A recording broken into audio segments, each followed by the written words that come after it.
Welcome to another lecture of pharmaceutical jurisprudence.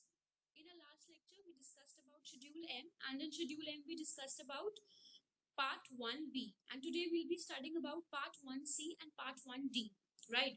So, Part 1C has specific requirements for the manufacture of oral liquid dosage form like syrups, elixirs, emulsions, and suspensions. So, let's start. As I told you earlier also that the general requirements, the 22 requirements that we studied in our very first lecture of Schedule M, that will be common for all, but there are certain specific requirements for certain other groups of dosage form.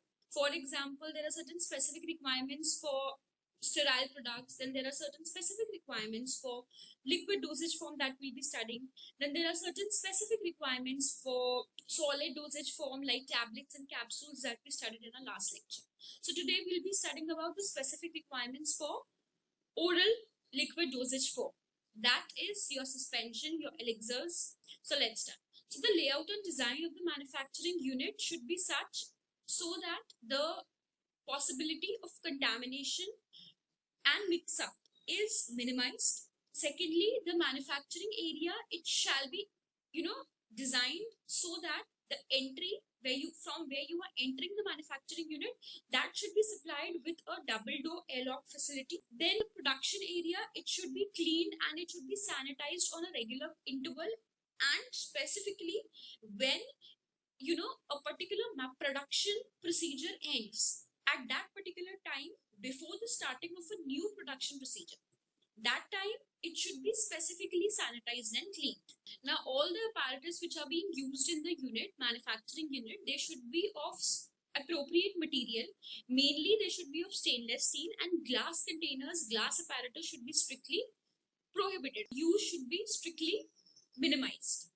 Right. Then the chemical and microbiological quality of the purified water which is used, it should be specified. Now the chemical and microbial quality of the purified water that is used for the production should be specifically monitored on a routine basis, and the microbial evaluation should include the testing for the absence of pathogenic microorganisms, and that particular level should not exceed more than 100 CFU per ml. CFU is colony forming units, right?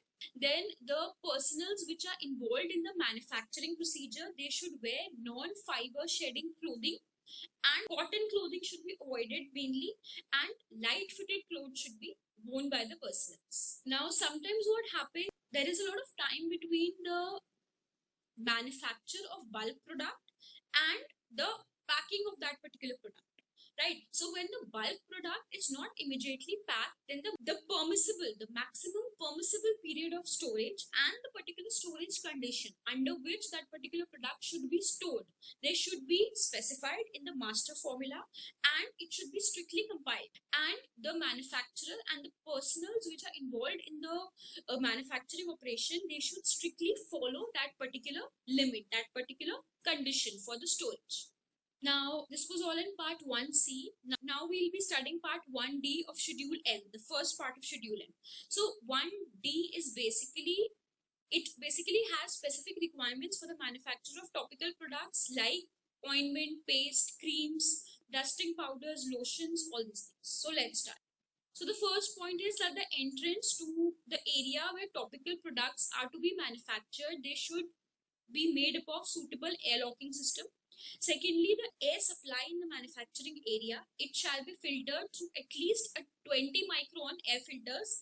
Then secondly, the area where the manufacturing operation has to take place, it should be fitted with an exhaust system to remove all the dust particles and all the heat that is being produced. The equipments which are used for the manufacturing of such topical products, they should be specifically designed for such operations, and it should be designed and maintained to prevent the product which is being manufactured from accidental contamination with foreign material or from cross-contamination. Then secondly, purified water according to the IP specification should only be used in compounding these particular drug products.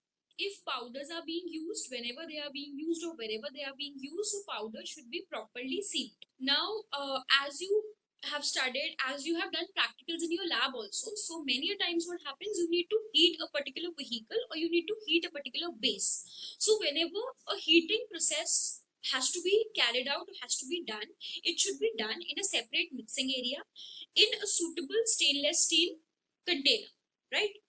And a separate packing section should be provided which is separate from the manufacturing area. So thank you, dear students. This was all in today's lecture. If you have any queries, any doubt, please feel free to reach out to me. And we have completed with part 1C and 1D of Schedule M. And in our next lecture, we'll be studying about part 1E. So thank you so much.